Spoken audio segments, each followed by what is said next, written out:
এই ভিডিওটি শুধুমাত্র তথ্যগত উদ্দেশ্যে তৈরি। কোনো আইনি বা প্রশাসনিক সিদ্ধান্ত নেওয়ার আগে অবশ্যই সংশ্লিষ্ট দপ্তরের অফিসিয়াল নোটিশ যাচাই করবেন। Hello and welcome to a new video. Permanent resident certificate PRC নিয়ে বড় আপডেট বা ডোমিসাইল সার্টিফিকেট আপনারা বলতে পারেন।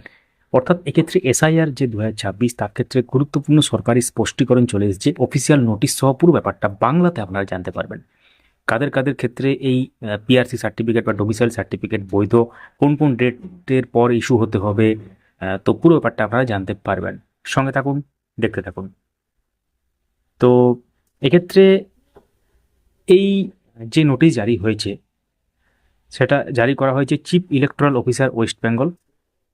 বিশেষ করে যারা পার্মানেন্ট রেসিডেন্ট সার্টিফিকেট পিআরসি ব্যবহার করতে চান তাদের জন্য এই ভিডিওটা খুবই জরুরি। তো কি বলা হয়েছে এই অফিসিয়াল মেমোতে আপনারা স্ক্রিনে এখন দেখতেই পাচ্ছেন। 7 ফেব্রুয়ারি 2026 তারিখে ওয়েস্ট বেঙ্গল চিফ ইলেকট্রাল অফিসারের অফিস থেকে ডিস্ট্রিক্ট ইলেকশন অফিসারের উদ্দেশ্যে একটি মেমো জারি করা হয়েছে। এই মেমোতে পরিষ্কার জানানো হয়েছে পার্মানেন্ট রেসিডেন্ট সার্টিফিকেট বা PRC special intensive revision SIR 2026-এর ক্ষেত্রে একটি বৈধ গ্রহণযোগ্য ডকুমেন্ট। অর্থাৎ এসআইআর এর সময় পিআরসি দেখিয়ে ভোটার সংক্রান্ত কাজ করা যাবে। কিন্তু এখানেই শেষ নয়, কিছু গুরুত্বপূর্ণ শর্ত আছে। চলুন এক এক করে বুঝে নিই। প্রথম শর্ত, কে পিআরসি ইস্যু করবে। সব পিআরসি কিন্তু গ্রহণযোগ্য হবে না। শুধুমাত্র যদি পিআরসি ইস্যু করা হয়ে থাকে ডিস্ট্রিক্ট ম্যাজিস্ট্রেট বা DM, additional district magistrate, ADM, sub divisional officer SDO, collector Kolkata, তাহলেই সেই পিআরসি গ্রহণযোগ্য হবে। এর বাইরে অন্য কোনো কর্তৃপক্ষ ইস্যু করলে সেটা গ্রহণযোগ্য কিন্তু হবে না। দ্বিতীয় শর্ত, কোন গাইডলাইন অনুসারে।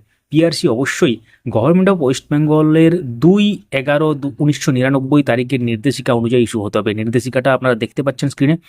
এই নির্দেশিকায় মূলত বলা হয়েছে ডিফেন্স ও অন্যান্য প্যারামিলিটারি বাহিনীতে নিয়োগের জন্য নন বেঙ্গলি প্রার্থীদের পিআরসি ইস্যু সংক্রান্ত নিয়ম।